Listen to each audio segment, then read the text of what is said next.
capítulo 5, verso 1, y por favor, si es tan amable, póngase en pie.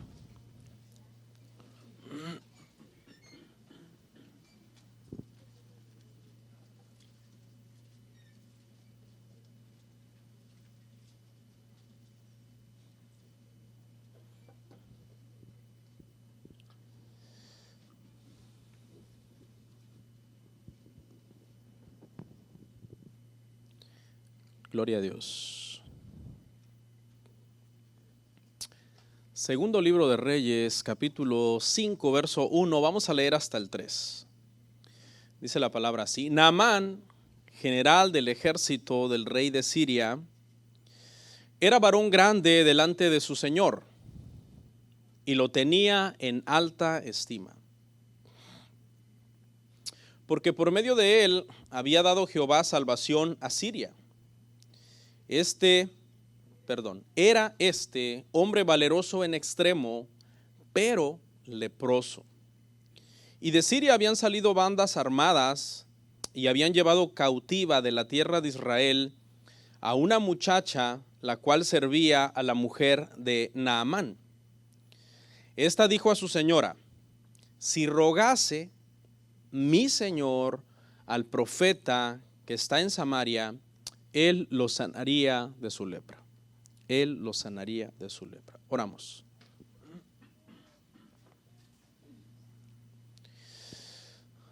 Te damos gracias, Señor, por tu palabra.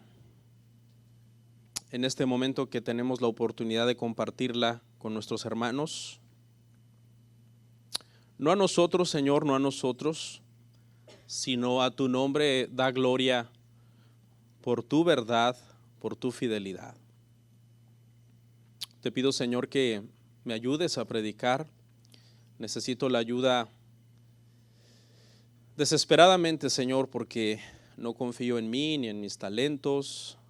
Confío en ti, que eres todopoderoso, que conoces el corazón de cada uno de los que está aquí y que puedes hablar, Señor, a sus vidas directamente,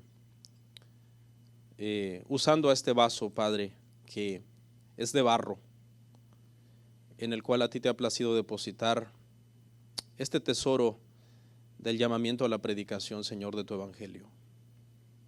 Gracias, en Cristo Jesús. Amén.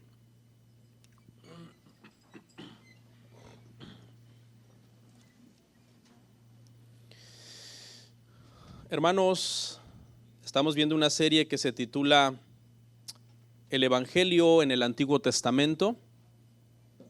Y el propósito de esta serie es ayudarnos y llevarnos a estudiar con más sabiduría y con más entendimiento el Antiguo Testamento, porque hemos estado demostrando por medio de los 2 sermones anteriores que el Antiguo Testamento es un libro sobre Jesucristo y Él nos mandó, hermanos, a estudiarlo. Nuestro tema el día de hoy se titula El Evangelio según Naamán. Ese es el tema de hoy. Y antes de proceder, quiero hacer una aclaración. Cuando titulo estos sermones así, por ejemplo, la semana pasada se tituló El Evangelio según José, y este tema de hoy se titula El Evangelio según Naamán.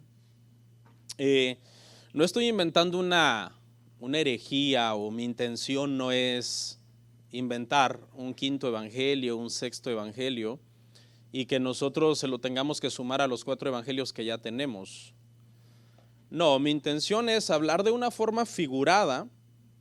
Estoy hablando figuradamente al decir que el tema pasado se llamó el Evangelio de José, o que este evangelio se llama el Evangelio de Naamán.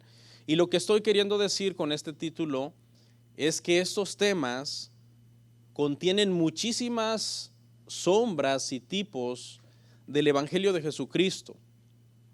¿Ok? Por si alguien dice, no me gustó el título porque suena un poco confuso. Entonces, les aclaro eso. Hemos aprendido, hermanos, que si queremos entender correctamente el Antiguo Testamento, tenemos que leerlo con los lentes del Nuevo Testamento. No sé si usted alguna vez ha ido a ver una película al cine una película 3D. ¿Ok? No es pecado ir al cine, hermanos. Depende que vayan a ver. Es pecado perder tiempo, es pecado, dice, deleitarnos en cosas que no edifican, etcétera.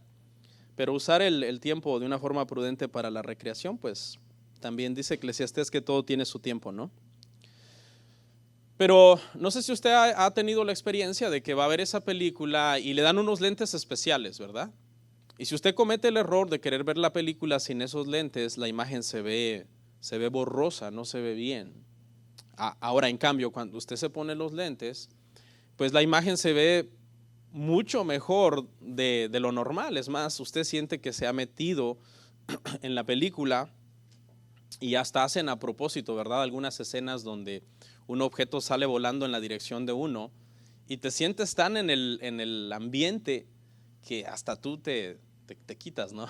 No sé si alguna vez le ha pasado. Estoy hablando de este ejemplo porque más o menos eso es lo que nosotros tenemos que hacer cuando leemos el Antiguo Testamento. Tenemos que ponernos los lentes del Nuevo Testamento para poder sentirnos más en ambiente en cada una de las historias que estamos estudiando y poder comprender mejor esa historia y no verla así como pues tan borrosa, sino más clara, de una forma más clara. Y ahora sí, vamos a ir a nuestro pasaje. Quédese ahí en todo ese capítulo, hermano, todo ese capítulo 5, lo vamos a ver verso a verso, vamos a ver todos los versículos y quizás algunos otros versos de apoyo, pero si trae un marcador, póngalo ahí y ahí quédese. ¿Ok? Lo primero que vamos a hacer antes de comenzar a analizar este pasaje es ubicarnos en una línea de tiempo. Estamos hablando de los tiempos del profeta Eliseo. ¿Quién es este hombre? ¿En qué época más o menos él vivió? ¿Por qué está él en la Biblia? Eliseo, hermanos, es el sucesor del profeta Elías. Y usted dice, ¿quién es el profeta Elías? Bueno, un profeta hebreo que vivió muchos años antes de Jesucristo y que fue un profeta muy poderoso, pero Eliseo fue su sucesor, Eliseo fue su discípulo y Eliseo vivió más o menos en el 850 o el año 800 más o menos antes de Cristo, para que usted se ubique en la línea de tiempo donde más o menos estamos hablando. En esta época es conocida esta época como una de las 3 épocas de más milagros en la Biblia. En la Biblia hay 3 épocas, hermano, de mayor cantidad de milagros. La primera época de mayor cantidad de milagros es en el tiempo de Moisés y su sucesor. ¿Quién fue? Josué. Esa es la primera época de milagros de la Biblia, que es lo primero que nos encontramos cuando estamos leyendo. Esa es la primera época. La segunda época es esta, la época de Elías el profeta, un profeta poderoso, y su sucesor Eliseo. Y la tercera época de milagros, de muchos milagros muy, muy grandes en la Biblia, es el tiempo de Jesús y sus sucesores, los discípulos.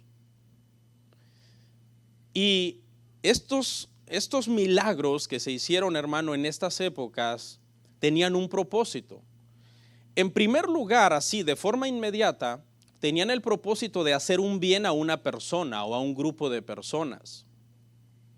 ¿Ok? Pero cuando nosotros veamos los milagros en la Biblia, hermano, no nos quedemos ahí nada más en ver un bien inmediato que alguien está recibiendo por un milagro que se ha hecho por el poder de Dios.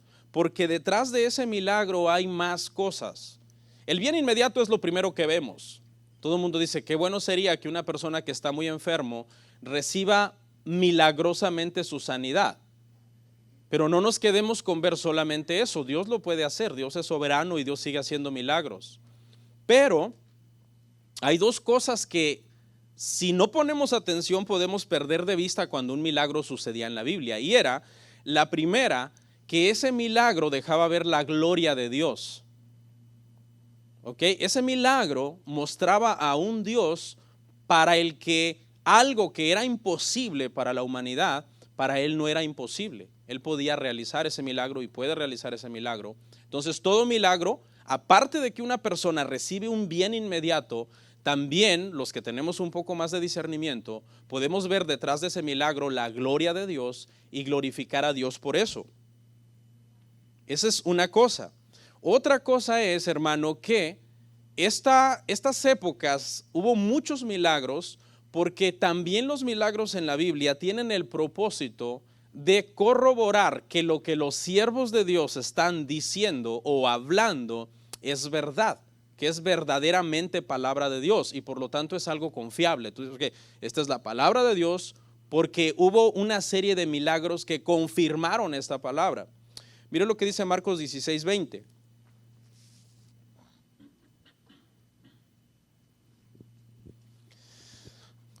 Dice, y ellos saliendo, predicaron en todas partes, ayudándoles el Señor y confirmando la palabra con las señales que la seguían.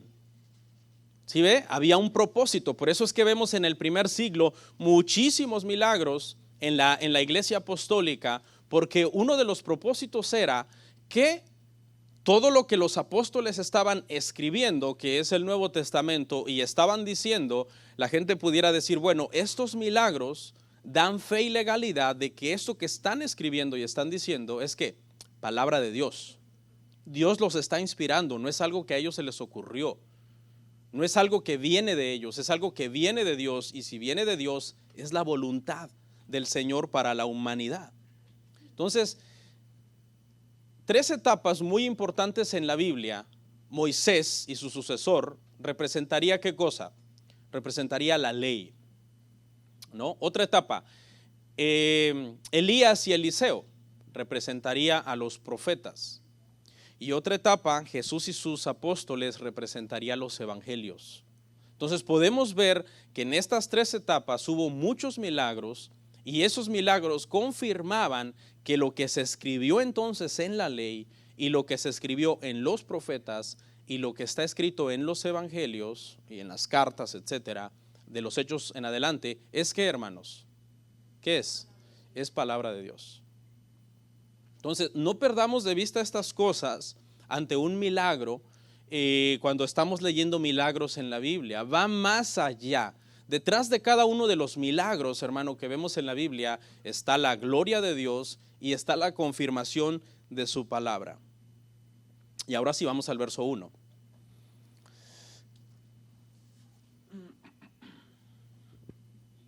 Naamán. ¿Quién es este personaje? Hace 8 días el tema se llamó El Evangelio según José. Y todos dijeron, José, el de la túnica de colores, yo me sé esa historia. Pero aquí yo creo que ya los amenes van a bajar, porque ya no va a haber muchos que sepan quién es Naamán. Quizás algunos que han leído la Biblia o que alguien se la contó, dicen, sí, había un hombre que se llamaba Naamán. Naamán era un hombre hermano sirio, una nación pagana, que era uno de los vecinos del pueblo de Israel, una nación idólatra. Y este hombre era de esa nacionalidad. Su nombre era muy común en Siria. Era como decir, por ejemplo, decir Naamán en Siria equivalía a decir Pedro o Juan en Latinoamérica. Un nombre común, un nombre muy fácil de encontrar por todos lados. Era un hombre con muchísimas virtudes, pero tenía un gran defecto. ¿Okay? En el versículo 1 vamos a encontrar 5 características que el Espíritu Santo describe de este hombre Naamán. ¿Y por qué es tan importante? ¿Por qué Naamán tiene una importancia a tal grado que nosotros titulamos un sermón que lleva su nombre, el Evangelio según Naamán? Y es que este hombre está puesto en la Biblia estratégicamente con un propósito que va más allá de una mera historia. Hay una tipología, hermano, de Jesucristo y de su Evangelio muy grande que con la ayuda de Dios vamos a tratar de enseñar y que el Señor nos ayude para que usted lo entienda. Pero mire, la primera es que era un general del ejército. Un general era el rango más alto en el ejército.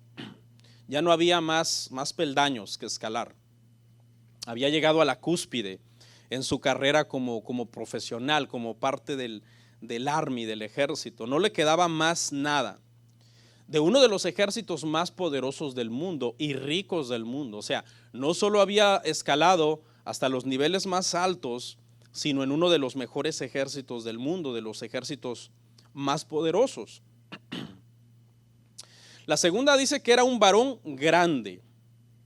Esto habla de que era respetado en la sociedad, tenía una alta posición social, entre otras palabras, era un hombre exitoso.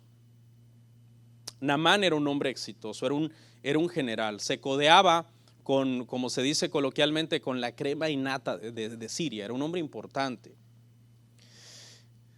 Tercera, el rey de Siria lo tenía en alta estima. ¿Por qué? Porque dice que por medio de él, y aquí es donde se pone interesante el tema, por medio de Naamán, ahí mismo en el versículo 1, Jehová había dado victorias a Siria. Y aquí es donde surge la pregunta: ¿qué está haciendo Jehová dándole victorias a Siria, que era un ejército enemigo de Israel, y dando gracia a este hombre para que fuera un hombre tan popular y valiente en la sociedad, de tal forma que Dios estaba con él? ¿Qué está pasando aquí? Esto no cuadra con la teología, por ejemplo, de los judaizantes, ¿no? Y conforme avanzo, espero desarrollar esta premisa, ¿no? Pero la cuarta es que era valeroso en extremo. No le tenía miedo a nadie. Era muy valiente. Pero la Biblia dice, ¿verdad? No lo busque, léalo en su casa. Jeremías 9, 23, 24 dice que el verdadero valiente es aquel que conoce a Dios. Ese es el verdadero valiente. No se alabe el sabio en su sabiduría, ni el rico en su riqueza, mas el que se hubiere de alabar, alabes en esto, en entenderme y conocerme que yo soy Jehová. Dice ese pasaje que les acabo de decir. Esa es la verdadera valentía. Y después de estas cuatro características que son virtudes, viene la quinta característica, hermanos, que es un defecto. Pero leproso. Y siempre que encontramos un pero, pues sabemos, hermano, que lo que sigue no es muy agradable, ¿no? Tenía todas estas cuatro características, pero tenía un problema. Naamán tenía lepra. Y gracias a Dios, por decirlo así, a que él no era israelita, con todo y su lepra, él había salido adelante. Porque si él hubiera sido israelita, en Israel a él lo hubieran apartado, lo hubieran llevado a vivir a un lugar aislado, donde no tuviera contacto con nadie, y hubiera sido un marginado, un hombre sin ningún futuro por el hecho de que tenía lepra. Pero como era sirio, y en Siria obviamente no se regían por esas leyes de la lepra de Levítico, él podía tener cierto contacto con las personas y prosperó y llegó muy, muy lejos en su carrera militar. La lepra, hermanos, en la Biblia es un tipo del pecado. ¿Ok? Representa el pecado y es una enfermedad incurable. La lepra no tiene cura.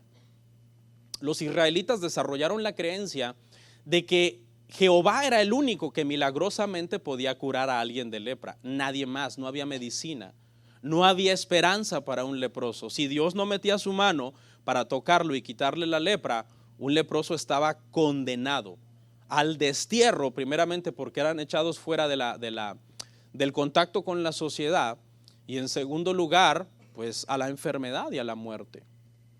Una vida bien, bien terrible, la lepra, una enfermedad que comenzaba a carcomer las partes del cuerpo, y la escena era triste.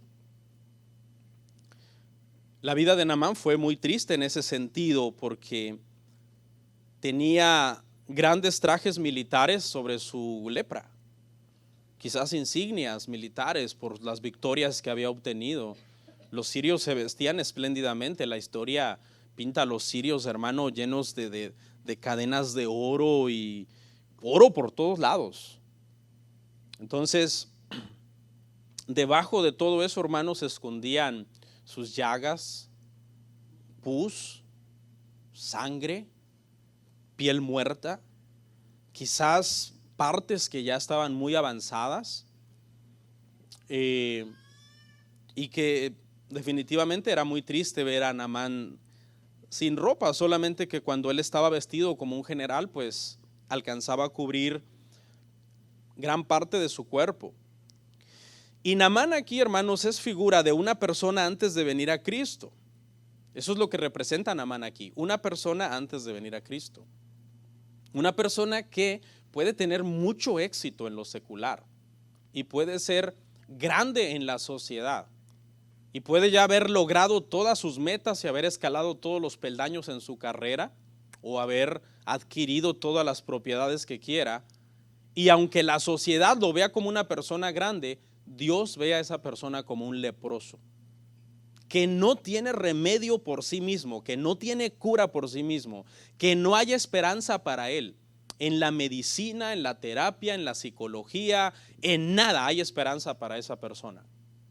Por muy exitoso que sea ante los ojos del mundo, una persona que no ha venido a Cristo delante de Dios es una persona leprosa, una persona condenada, una persona que morirá y pasará la eternidad separado de Dios en un lugar de tormento. Pero continuemos con nuestra historia y hablamos un poco de Naamán, y en el verso 2 dice que en la casa de Naamán vivía una muchacha israelita. Esta muchacha había sido traída, hermano, secuestrada prácticamente, se la habían robado.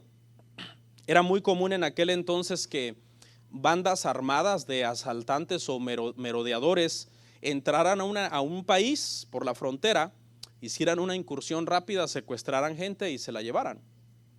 Y esa es la historia de esta muchacha.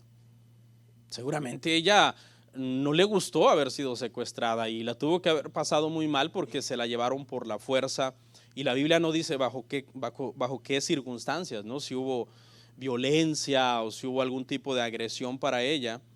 Pero en el mensaje vemos que esto malo que le estaba pasando a esta muchacha tenía un plan. Dios tenía un plan detrás de lo malo que le estaba sucediendo a esta mujer. En su providencia, desde la eternidad pasada, Dios ya había orquestado un plan para en esta historia dejarnos una sombra, un tipo de Jesucristo y del Evangelio. La palabra para muchacha acá es la palabra hebrea katán. Esa es la palabra original ahí que describe a la muchacha y puede significar muchacha, katán, en tres aspectos, ya sea pequeña de tamaño, pequeña de edad o pequeña de importancia. ¿Okay? Y aquí entra un contraste. Esta muchacha pequeña, quizás de edad, quizás bastante joven, quizás no muy grande, quizás de una estatura corta, y una muchacha, ¿me entiende?, sin importancia, junto a Naamán el grande, junto a Naamán el varón valeroso, el varón que el rey tenía en alta estima, el hombre que había logrado todos sus éxitos. Esta muchacha era una muchacha pequeña que quizás no había ninguna importancia para ella en la sociedad. Y esto habla de cómo, hermano, conforme vemos que avanza el mensaje, esta muchacha es realmente la importante delante de Dios y Naamán es el poco importante delante de Dios. Naamán es el importante ante la sociedad, pero ante Dios la importante es esta muchacha, que no es cualquier muchacha, sino que es una muchacha joven de fe. En el verso 3, mire lo que dice que le dice a su ama, la esposa de Naamán, le dice, señora, si mi señor, o sea Naamán, fuera a Samaria, allá hay un profeta que lo puede sanar de su lepra. No se avergonzaba de su fe, no se avergonzaba de lo que ella creía. Podríamos decir que hasta hay un cierto orgullo espiritual en el buen sentido de la palabra orgullo, de decir, si esto supieran estos sirios, allá en Israel hay un profeta que lo puede sanar. Este Naamán ha estado por años con esta lepra, pero él no sabe. Yo le voy a comunicar ahorita la buena noticia. Hay una buena noticia para él. Allá en Samaria hay un profeta que como nada lo sana. La Biblia dice que no te avergüences del Evangelio, porque el Evangelio es poder de Dios. Y eso habla de cómo nosotros los creyentes, hermanos, no tenemos que callar la palabra. No tenemos que avergonzarnos del evangelio y tenemos que comunicarle las buenas nuevas a otras personas que tienen necesidad de oír una buena noticia. Había sido llevada de su tierra y había sufrido y la había pasado mal, porque pues fue llevada secuestrada, ¿no? No llegaron por ella con una carroza y le rindieron honores, no. Fue llevada por una banda de merodeadores, una banda armada. Era muy común eso. Pero vemos, hermano, en la Biblia que cuando Dios en su providencia en el Nuevo Testamento movía sus piezas, como jugando en un tablero de ajedrez, cuando movía una pieza a un lugar, era por un propósito. Mire lo que dice Hechos 8:4.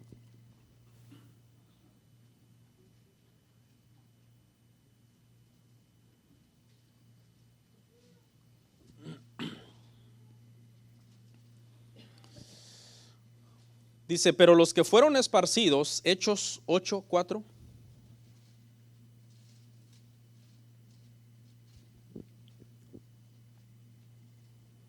Iban por todas partes anunciando el evangelio. Ahí está. Dios hasta tuvo que traer una persecución, ¿no? En Jerusalén, porque se habían acomodado. Y Dios tuvo que traer una persecución y los regó por muchas partes, por muchas tierras. Y ellos iban predicando el evangelio. Eso fue lo que hizo esta muchacha. Dios en su providencia la movió de residencia, la movió de lugar de habitación, la llevó a otro lado y allá el Señor la usó para predicar el evangelio. Algo así como cuando el viento sopla en los árboles y entonces se lleva, hermano, las semillas de esos árboles, y donde estas semillas caen, pues nacen y brotan otros árboles. Así más o menos Dios movía a sus hijos, ¿verdad? Que estaban en un lugar y los llevaba a otro lugar y ellos anunciaban el evangelio y en ese lugar nacían otros cristianos. Vamos al verso 4, ahí en 2 de Reyes 5:4. Vamos a ver qué sigue con esta historia, cómo va el desarrollo. Entrando Naamán a su señor, le relató diciendo, así y así ha dicho una muchacha que es de la tierra de Israel. Y le dijo el rey de Siria, anda, ve, y yo enviaré cartas al rey de Israel. Salió pues él, llevando consigo 10 talentos de plata y 6,000 piezas de oro, y 10 mudas de vestidos.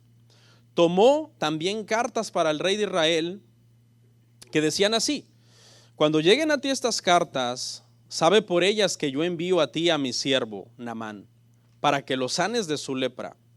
Luego que el rey de Israel leyó las cartas, rasgó sus vestidos y dijo, ¿soy yo Dios que mate y dé vida para que éste envíe a mí que sane a un hombre de su lepra? Considerad ahora, ved cómo busca ocasión contra mí. Naamán oye que su esposa le dice a Naamán, esta criada que tenemos aquí, esta muchachita, dice que si tú vas a Samaria y hay un profeta que te puede sanar de tu lepra. Y Naamán no espera, hermano, al mes que viene, al año que viene, porque Naamán, a pesar de todo el orgullo humano que había en él por sus logros, él realmente no era feliz. Debajo de toda esa vestimenta de general y de todo ese abolengo que tenía en la sociedad, por dentro él, cuando ya estaba a solas, él se sentía mal, se sentía vacío, se sentía señalado, se sentía triste, porque obviamente, hermano, pues tener lepra no era algo placentero para él. Entonces, ni tardo ni perezoso, como dice el dicho, inmediatamente que su esposa le dice, esta mujer dice que en Samaria hay un profeta, inmediatamente él va con el rey. Y su rey, como tiene aprecio por él, pues no le niega el permiso, inmediatamente le da el acceso, ok, no solo eso, sino que le da cartas y dice, ok, yo voy a enviar unas cartas. El rey lo que está tratando es de ser diplomático, porque obviamente había un conflicto con el rey de Israel. Entonces, la Biblia no dice qué decían esas cartas, pero seguramente el rey de Siria estaba de una forma educada, pidiéndole al rey o comunicándose con el gobierno de Israel diciendo, ok, por favor, háganme favor, dijeron que allá hay un hombre que puede sanar a mi siervo y pues yo lo mando para que ustedes lo sanen. Pero como hay una enemistad El rey Joram es el rey Joram, ahí no lo dice, pero cuando vemos las crónicas y los reyes, obviamente Eliseo fue profeta en los tiempos de este rey, se enoja y lo toma como una provocación. Lo que su reacción es, dice, de rasgar su ropa, y esta era una acción que se hacía en señal de luto, pero aquí este hombre no lo está haciendo en señal de luto, este hombre lo está haciendo en señal de enojo. Está enojado, está indignado, dice, quizás tomó las palabras del rey de Siria como sarcasmo o como burla. O sea, ¿qué le pasa? Me está provocando, miren, observen, me está provocando. En lugar de verlo desde un punto de vista espiritual, todo lo comenzó a poner en un plano de enemistad y de ese ya prejuicio nacionalista que había entre las dos naciones. En ningún momento se puso a pensar y decir, oye, pero si es verdad. Yo no sé si la carta será una provocación, pero es cierto. Aquí en Israel ese hombre puede ser sanado, porque aquí hay profetas. Aquí está el Dios verdadero y los profetas que están aquí lo pueden sanar. Pero él inmediatamente se cierra. Naamán, hermanos, lleva plata, lleva oro, lleva ropa. Va, hermano, con todo el deseo de ser sanado. Y no tarda en pedir permiso para ir. En cuanto oye que allá hay una posibilidad de ser sano, inmediatamente él parte para allá y dice, quizás me van a pedir un presente, quizás yo por gratitud debería dar un presente. Y se lleva, convertido a kilos, se lleva 340 kilogramos de plata, 68 kilogramos de oro y 10 mudas de vestidos que eran carísimos en aquel entonces. Yo me puse a investigar, hice la conversión solo del oro, no de los otros dos elementos, y ese oro actualmente equivale más o menos a más de 3 millones de dólares. Esos 68 kilogramos de oro que llevaba, seguramente designó una mula especialmente para llevar 68 kilogramos. Yo no sé si usted ha cargado alguna vez 50 kilogramos, es bastante. Y estos eran 68 kilogramos de oro que equivalían actualmente a más de 3 millones de dólares. En Siria había dinero, Naamán tenía dinero, pero no tenía lo más importante, no tenía su salud. Y hay enfermedades que son incurables y que ningún dinero del mundo las puede curar.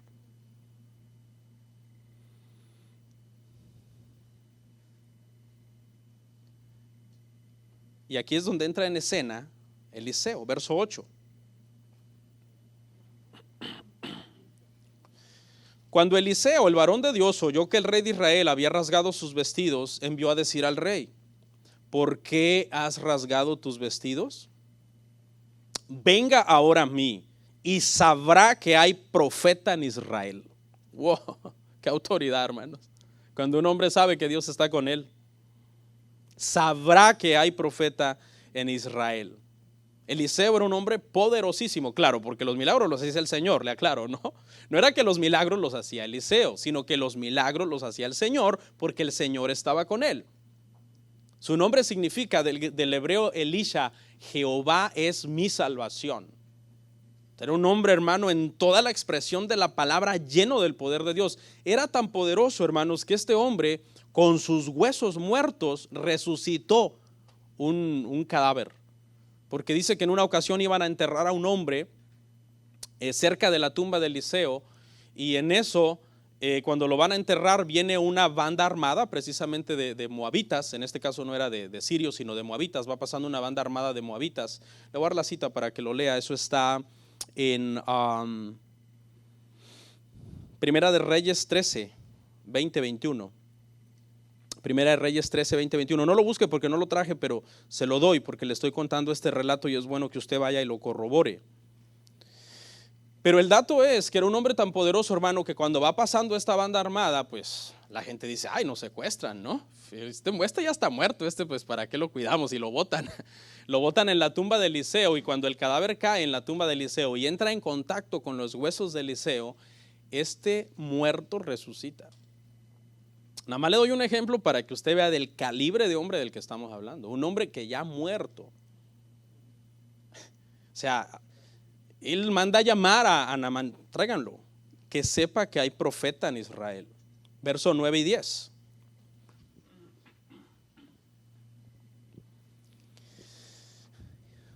Y vino Naamán con sus caballos y con su carro y se paró a las puertas de la casa de Eliseo.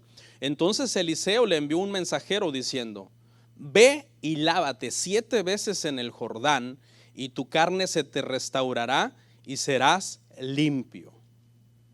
Lo manda a llamar, pero no lo atiende. ¿Sí?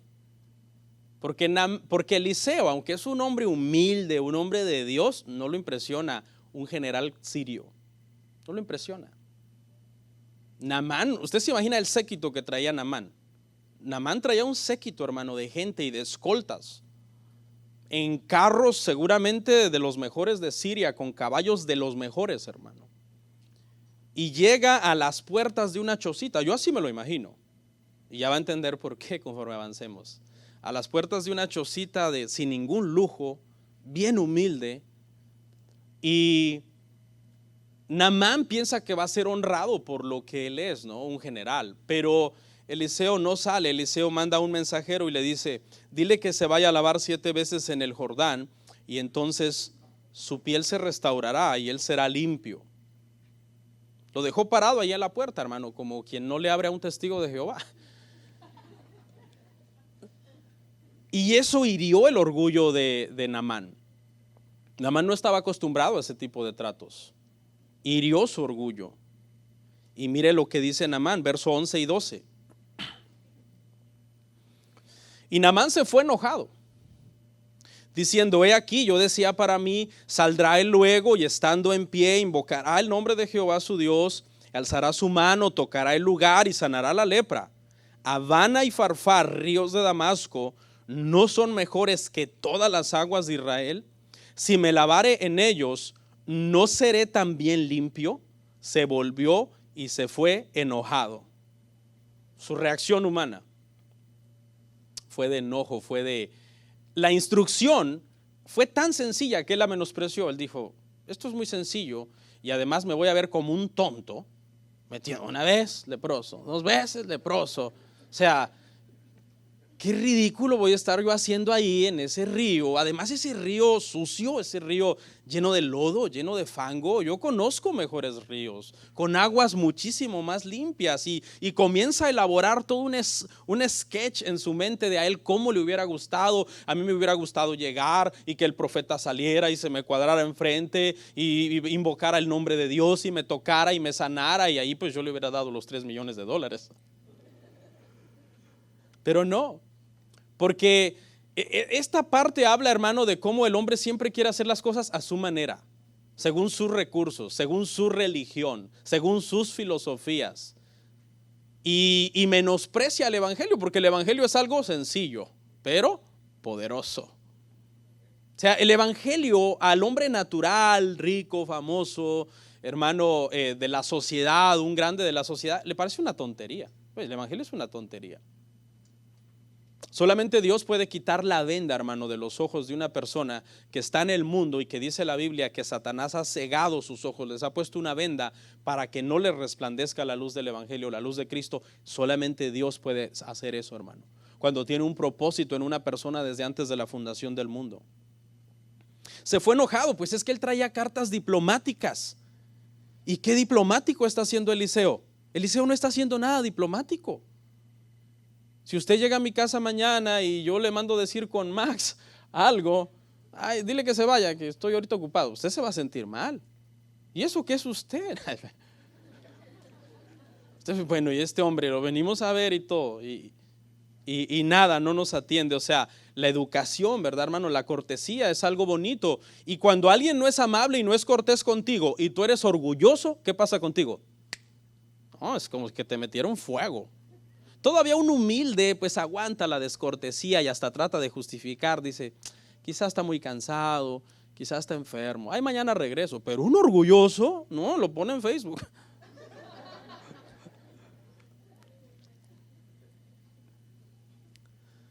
Pero es que la instrucción era el río Jordán, no era vete a buscar un río.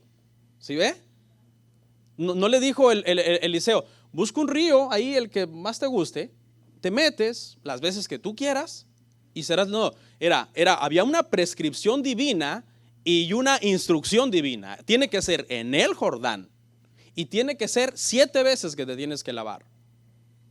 Si él se hubiera ido a lavar a Abana y a Farfar, estos ríos que él menciona de Damasco, sí se le hubiera quitado, pero la mugre, no la lepra. Porque esa no era la instrucción de Dios por medio del profeta. La instrucción de Dios era clara. Y note que Eliseo no le dice, ve, métete, quizás te limpias. No, él le habla con autoridad. Ve a tal lado, haz tal cosa y serás limpio. Un mensaje poderoso, hermano. Un mensaje directo, un mensaje sencillo, que por su sencillez Naamán lo menospreció. Lo despreció. Es como el mensaje de la cruz actualmente. Nadie quiere que le hablen de una cruz. La gente dice, no, a mí háblame de ser rico, de ser famoso, de llenar estadios, de ser... No, pero que le hables, no, toma tu cruz y sigue al Señor. ¿Y qué significa eso? Que renuncies a tu voluntad, a tus sueños personales y encomiendes toda tu vida al Señor y a su evangelio. No, yo no quiero eso. Mire lo que dice el verso 13 y 14.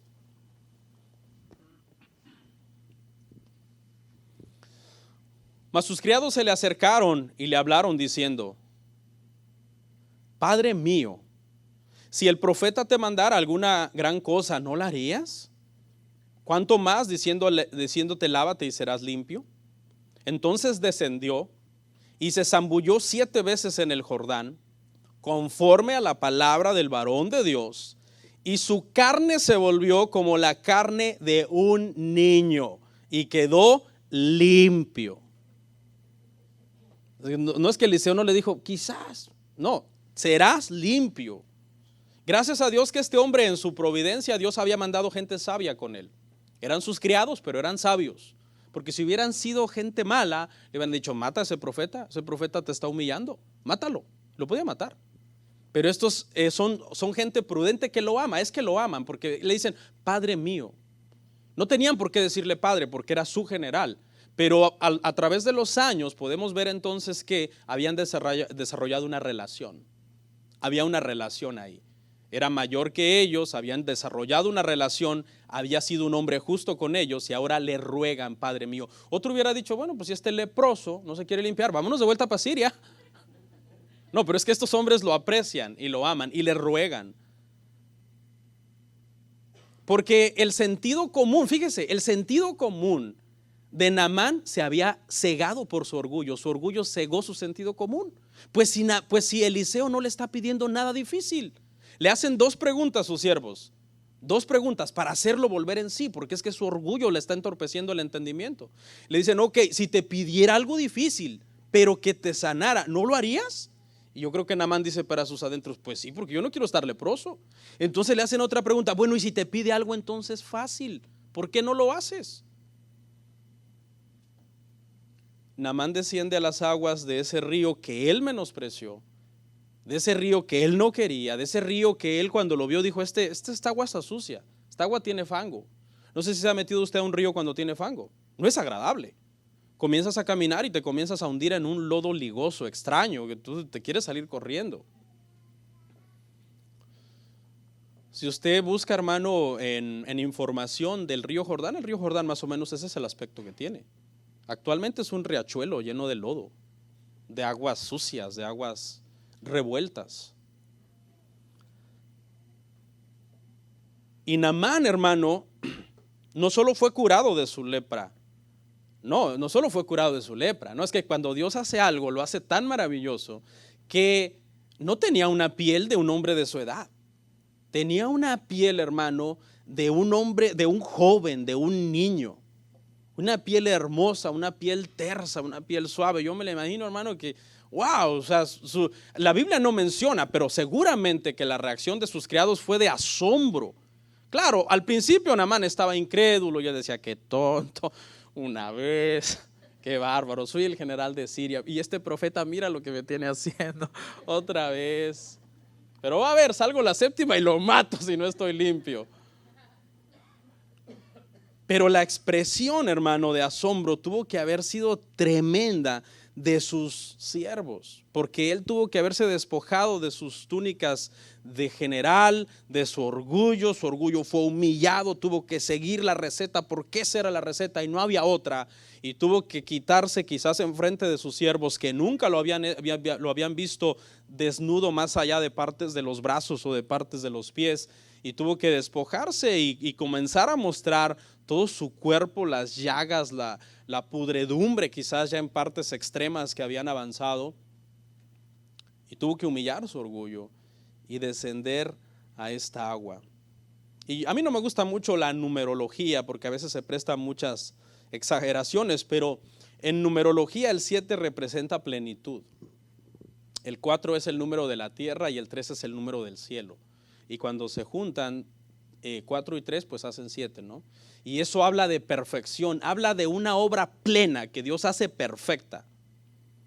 ¿Y cuál es esa obra? Esa obra nosotros sabemos, hermano, que los evangelios dice que es creer en el que Él envió, creer en Jesucristo. La obra más grande del Señor no es tanto la obra de creación, la obra de creación es hermosa. Y el Salmo 119 dice que los cielos cuentan su gloria, pero la obra más grande que el Señor ha hecho fue en la cruz del Calvario, hermano. Así que Naamán fue humillado. Y vea lo que pasa en el verso 15 y 16. Verso 15 y 16. Perdón, me salté un verso, hermanos.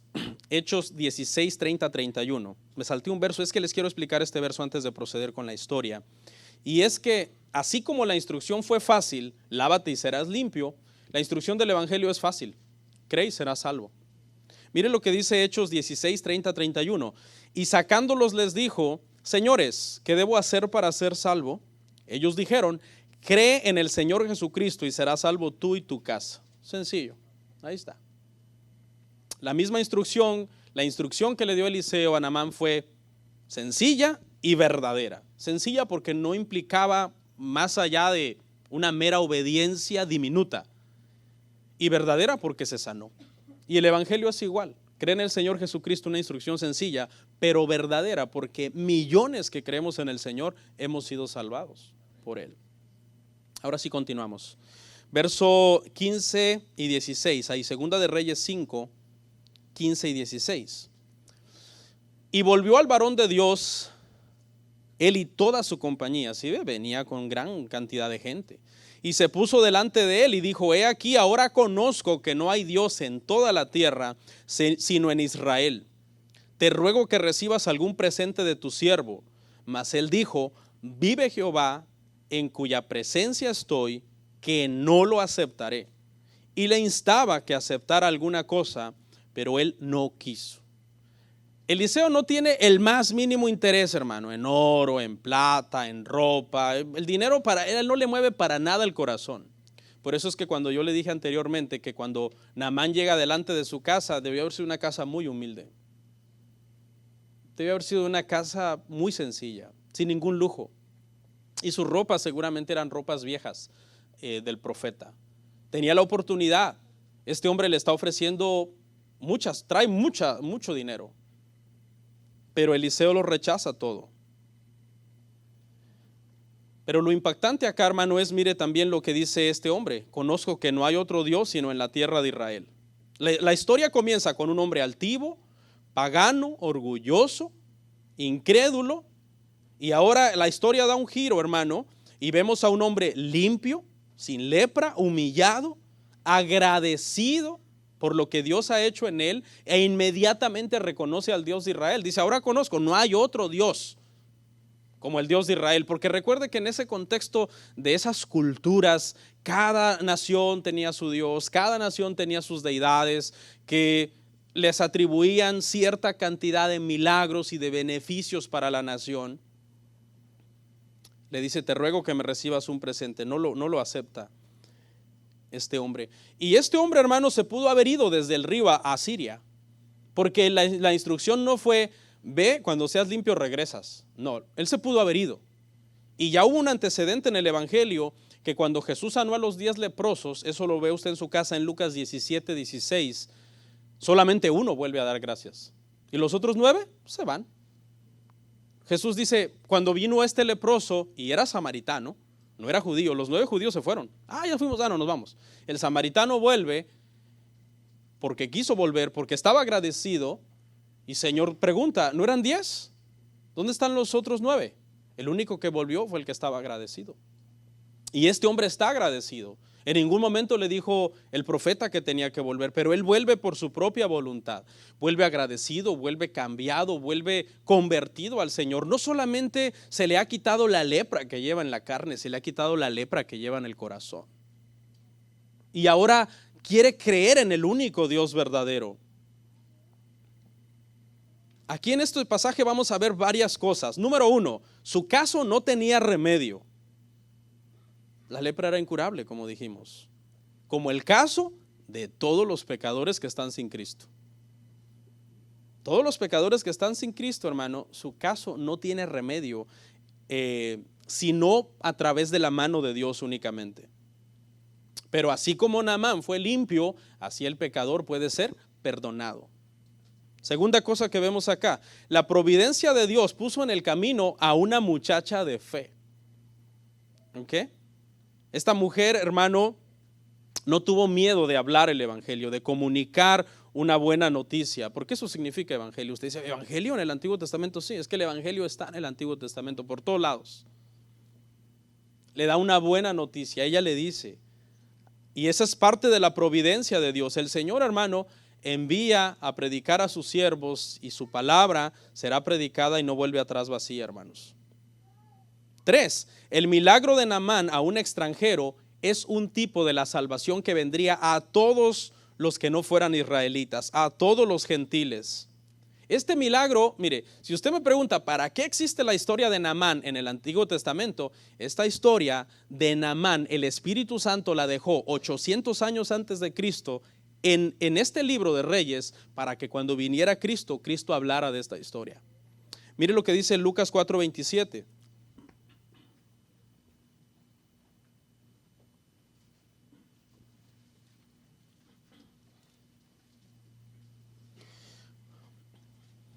Y muchos leprosos habían en Israel en tiempo del profeta Eliseo, pero ninguno de ellos fue limpiado, sino Naamán el sirio. Ahí está. ¿Y cuál es el contexto de este pasaje? El contexto de este pasaje es que a Jesús lo están rechazando los judíos. Y él les dice, no, si esto ya desde hace tiempo está escrito. Cuando en los tiempos de Eliseo había muchos leprosos en Israel y él no sanó a ningún judío. Él sanó a un sirio que vino de otro lado, a un pagano, a un idólatra, que no era parte del pacto, sino que por pura gracia fue sanado. Y de eso está hablando Jesucristo cuando los judíos lo rechazan, eso les está diciendo.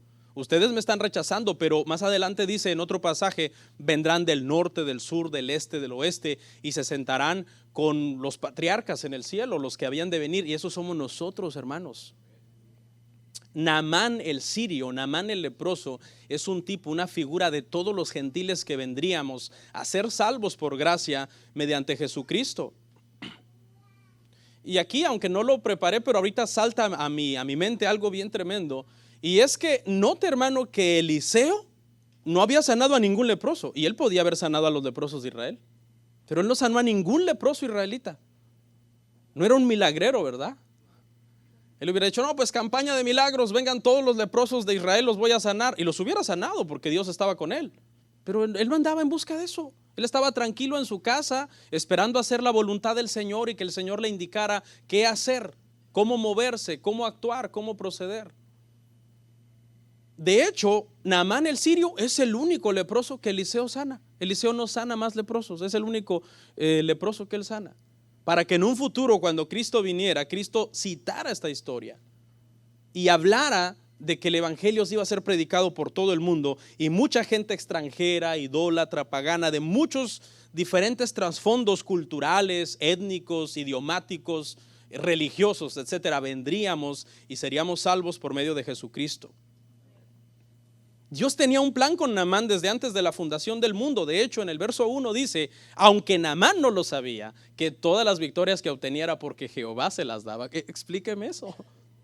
Si usted no cree en la soberanía de Dios, en la providencia de Dios y en que en Dios es Dios de toda la tierra y que todas las almas son de Él, Dios sacará, hermano, miles de personas de todas las religiones del mundo, del hinduismo, del islamismo, de los testigos de Jehová, de los mormones, de todas esas sectas y religiones que existen en el mundo, para salvar a los que son suyos. Porque de la misma forma, hermano, que Dios ya estaba trabajando y orquestando todas las cosas en la vida de Naamán antes de que Naamán viniera al conocimiento de Dios. A nosotros, hermano, Dios fue muy bueno con nosotros aún antes de convertirnos. ¿Quién de ustedes no antes de convertirse pasó por una situación difícil?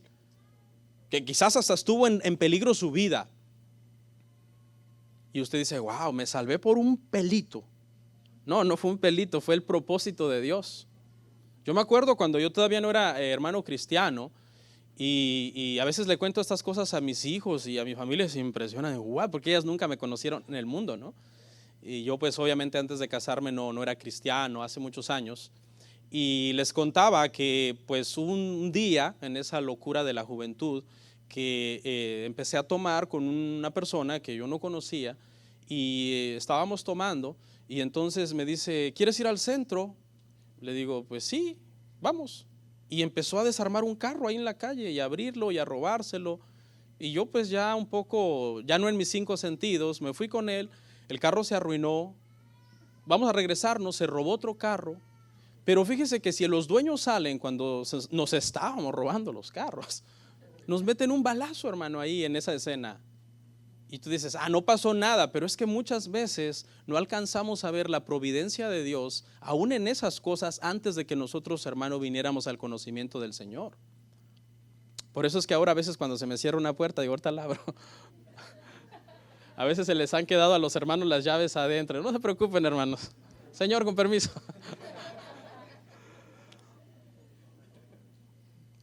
Y otra cosa, una conversión radical en Naamán. Una conversión, hermano, extrema. Wow, qué rico es cuando alguien se convierte hacia Cristo.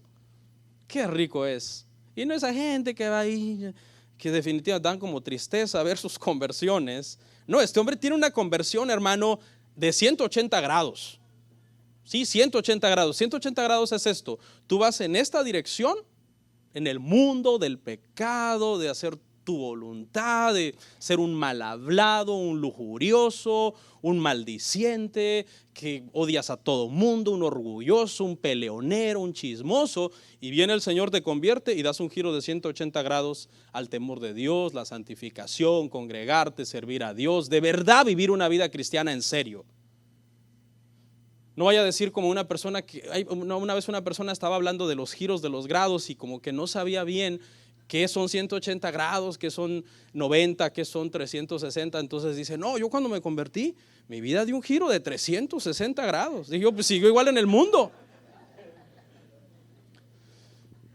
Y usted se ríe, pero hay gente que le pasa eso.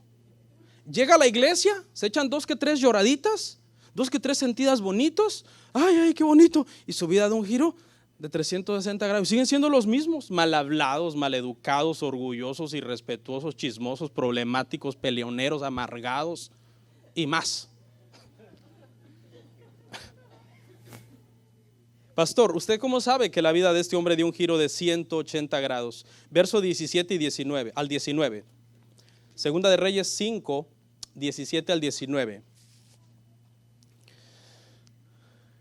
No aceptó el regalo Eliseo. Entonces Naamán dijo, te ruego pues, de esta tierra no se dará a tu siervo la carga de un par de mulas, porque de aquí en adelante tu siervo no sacrificará holocausto ni ofrecerá sacrificio a otros dioses, sino a Jehová. En esto perdone Jehová tu siervo, que cuando mi señor el rey entrar en el templo de Rimón para adorar en él y se apoyare sobre mi brazo, si yo también me inclinare en el templo de Rimón, cuando haga tal, Jehová perdone en esto a tu siervo. Y él le dijo, ve en paz. Y se fue, pues, y caminó como media legua de tierra. Es que es más claro que el agua. Una conversión de 180 grados. Este hombre era un idólatra, este hombre era un pagano. Este hombre tenía una deidad a la cual él le rendía pleitesía y honor. E inmediatamente cuando se convierte al Señor, desprecia esa deidad, un tal Rimón, un dios que los sirios consideraban que era el dios de la tormenta y el dios de la lluvia, prácticamente el que les proveía todo su sustento. Y a Naamán no le importa a Rimón. Él dice: no, yo no volveré a ofrecer sacrificio a nadie más sino a este Dios que me sanó, al Dios verdadero, al Dios de Israel.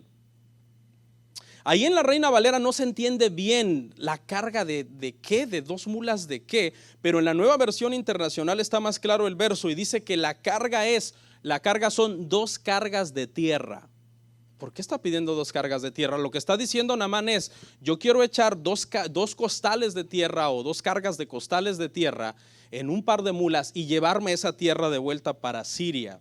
Y la razón es que aunque su conversión es completa, porque obviamente nace completamente de nuevo, uno no nace medio de nuevo, uno nace de nuevo o no nace. Okay. Aunque su conversión es completa, obviamente su teología es deficiente, ¿no? Porque le falta todavía conocer más a profundidad a Dios. Entonces, en aquel entonces la creencia era de que una deidad solamente tenía poder en una tierra. Okay. De hecho, hubo profetas de la Biblia que lo llegaron a creer.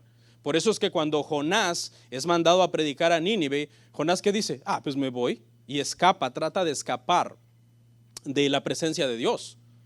Porque se llegó a creer eso en su momento. Era muy común que cada quien decía: cada nación tiene su deidad, cada pueblo tiene su Dios, y ese Dios solo tiene jurisdicción y poder en su tierra. Entonces Naamán piensa: si yo me llevo tierra de Israel, me estoy llevando de cierta forma la deidad, y entonces voy a hacer una cama de tierra o un altar con esta tierra donde yo pueda ofrecer sacrificios al único Dios verdadero. Eso es profundo, hermano. Wow. Todo el sacrificio de llevar tierra.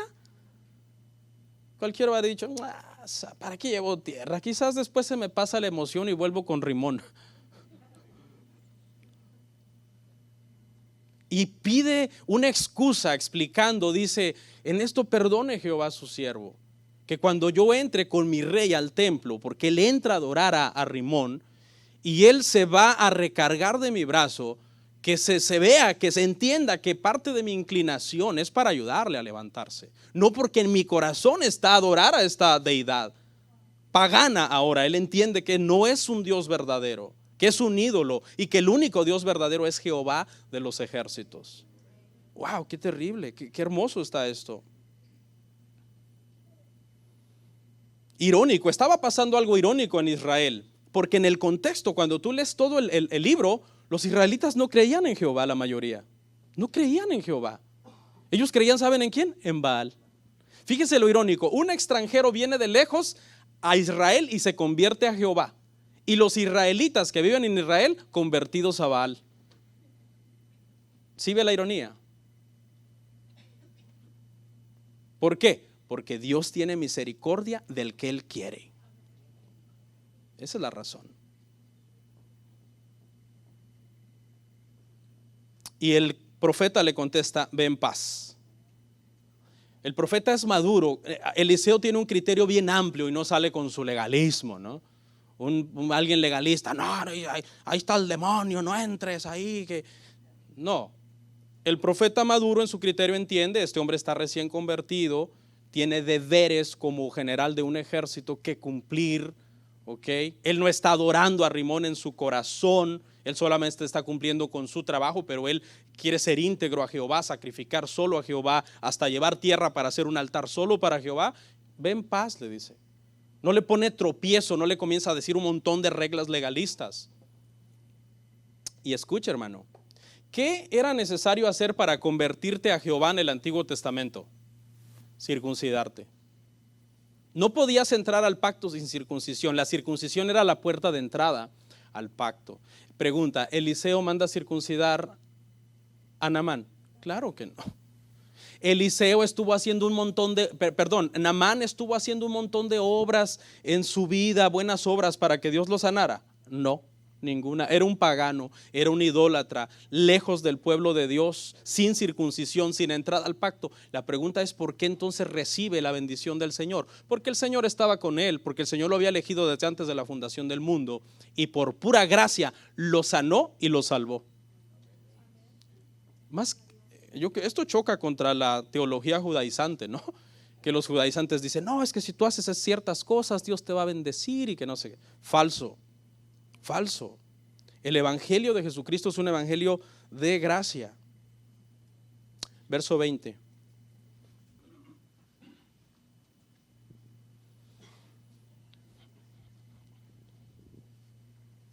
Entonces Giezi, criado de Eliseo, el varón de Dios, dijo entre sí: he aquí mi señor estorbó a este sirio, Naamán, no tomando de su mano las cosas que había traído. Vive Jehová, que correré yo tras él y tomaré de él alguna cosa. Este era el siervo de Eliseo. Tuvo que haber sido el sucesor de Eliseo, de la misma forma que Eliseo fue sucesor de Elías, pero el corazón de Giezi no era como el corazón de Eliseo. Era un corazón malo. Tenía buena instrucción, pero tenía mal corazón. Él tenía buena instrucción, instruido a los pies de Eliseo, pero su corazón era malo, su corazón era perverso. Si ve, la instrucción no lo es todo, hermano. La instrucción no lo es todo. No se trata solo de tener doctrina pura, sino moral pura. Vea que Giezi sale todavía se atreve a decir: vive Jehová. Qué blasfemia, hermano. Va a ir a robar en el nombre de Jehová. Mientras que Eliseo dijo: vive Jehová, que no tomaré nada. Ahora Giezi dice: no, vive Jehová, que mi señor se equivocó, estorbó. Y vea la expresión fuerte, en el sentido de que hay una rivalidad nacionalista. A este sirio, ¿sí? Mi señor estorbó a este sirio con desprecio, porque había una rivalidad nacionalista. Mientras que Giezi, hermano, va a tratar de despojar en el nombre de Jehová, Eliseo dio en el nombre de Jehová, sanó a esta persona. Verso 21 al 24. Segunda de Reyes 5, 21 al 24. Y siguió Giezi a Naamán, y cuando vio Naamán que venía corriendo tras él, se bajó del carro para recibirle y dijo: ¿va todo bien? Y él dijo: bien. Mi señor envía a decirte: he aquí vinieron a mí en esta hora del monte de Efraín 2 jóvenes de los hijos de los profetas. Te ruego que les des un talento de plata y 2 vestidos nuevos. Dijo Naamán: te ruego que tomes 2 talentos. Y le insistió, y ató 2 talentos de plata en 2 bolsas y 2 vestidos nuevos, y lo puso todo a cuestas de 2 de sus criados, para que lo llevasen delante de él. Y así que llegó a un lugar secreto, él lo tomó de mano de ellos y lo guardó en la casa. Luego mandó a los hombres que se fuesen. En este pasaje, hermano, en estos versos, hay 3 cosas graves que hizo Giezi. Número 1, hermano: deja mal parado a Eliseo, porque va a pedir las cosas en el nombre de Eliseo. Y esto genera que el corazón de Naamán cuestione la integridad del profeta y su madurez, porque Eliseo ya le había dicho que no. Vive Jehová, lo juró por Jehová: vive Jehová, que yo no tomaré nada de tu mano. Y entonces esto obviamente podía cuestionar la integridad del profeta en este nuevo convertido, servirle de tropiezo a un pequeñito, que la Biblia, cuando habla de pequeñitos, habla de recién convertidos. Es gravísimo en la Biblia. Dice que más le vale a esa persona amarrarse una piedra de molino de asno en el cuello y tirarse al fondo del mar. Miente. La segunda cosa es que mientras va corriendo, su ingenio y su codicia echa a andar su maquinaria. ¿Qué digo? ¿Qué invento? ¿Qué digo ahora? Y piensa: ya sé, diré que mi señor dice. Miente en el nombre de Eliseo, que llegaron 2 jóvenes de los hijos de los profetas y que quieren 2 vestidos, un talento de plata. Y tercero, y lo más grave, es que esto podía hacer tambalear la nueva fe de Naamán. Pero Eliseo lo sabe todo. Verso 25 y 26. Segunda de Reyes 5, 25 y 26. Y él entró y se puso delante de su señor. Y Eliseo le dijo: ¿de dónde vienes, Giezi? Y él dijo: tu siervo no ha ido a ninguna parte. Él entonces le dijo: ¿no estaba también allí mi corazón cuando el hombre volvió de su carro a recibirte? Es tiempo de tomar plata y de tomar vestidos, olivares, viñas, ovejas, bueyes, siervos y siervas. Le hizo la pregunta. Jesse, hermano, era el típico profeta de la prosperidad, hermano, de los tiempos modernos, ¿no? Iba tras el dinero, su codicia, y una mentira lleva otra mentira, ¿no? Primero mintió a Naamán, y ahora regresa y Eliseo le dice: ¿y de dónde vienes? No, pues de ningún lado, porque cuando una persona es mentirosa siempre es así, tiene que inventar una segunda mentira para tapar la primera, una tercera para inventar la segunda, y acaban siendo unos mitómanos. Y le dice el profeta: ¿es tiempo de tomar plata? Esta pregunta deberíamos hacérsela a los profetas de la prosperidad de hoy. Mándeles este versículo por inbox. ¿Es tiempo de tomar plata? Verso 27.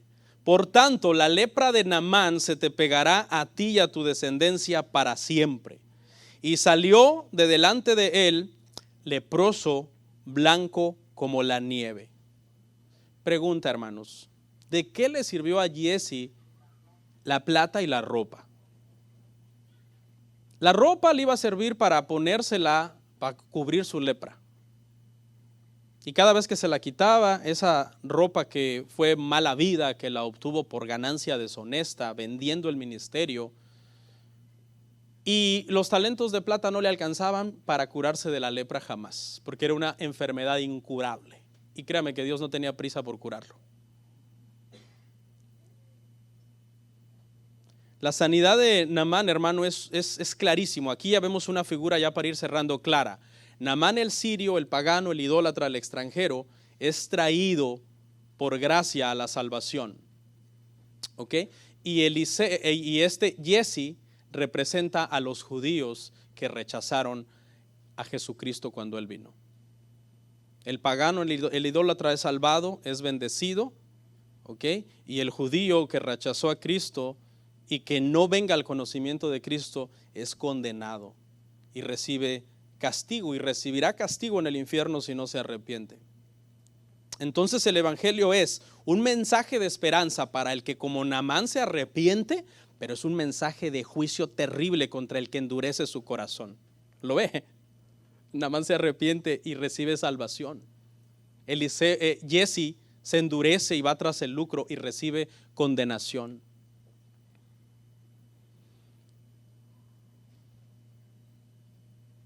Y con esto termino. Voy a contarles una anécdota y con esto vamos terminando. La voy a leer para que no vaya a ser que altere yo algún punto. Dice, se cuenta que una vez en un parque la gente descubrió que había una pata de los patos, ¿ok? La voy a retomar porque me dio risa, pero escuche. Se cuenta que una vez en un parque la gente descubrió que había una pata que por accidente había trabado su pico en un artefacto donde le quedó atrapado, y esta pata por lo tanto no podía comer, pues no podía abrir y cerrar el pico.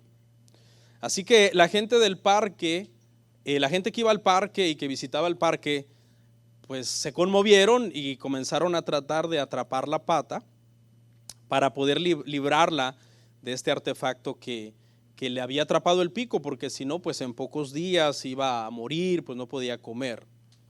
Y como usted sabe que la gente es tan amante de los animales, se hizo, hermano, algo a nivel ciudad y llamaron un periódico, y qué tremendo, una pata que el pico está atorado en un artefacto y no puede comer. ¿Qué hacemos para ayudar a esta pata? Y trajeron a un especialista en llamar patos por medio de instrumentos de caza. Hay unos instrumentos que emiten unos ruidos y unos sonidos para llamar a la pata y pues ponerle una trampa y poder agarrarla y poder librarla de este artefacto. Vino un profesional, pero fue un fracaso. No lograron atrapar a la pata. La pata le tenía mucho miedo a las personas. Lo último que se vio o se supo de la pata fue que la vieron volar e irse. Y pues ya no se supo nunca más de ella. Lo más probable es que haya muerto, ¿verdad?, de hambre pues no fue, le tenía miedo a las personas, no se quería acercar a ellos para ser liberada. Y si lo dejamos ahí pareciera una historia triste, ¿verdad? Ya muchos están con su lagrimita. Pero escuche la lección aquí, hermano. Y aunque esa pata, nosotros no sabemos qué pasó con ella y quizás murió, y lo más seguro es que sí, porque le tenía mucho miedo a las personas que la querían ayudar.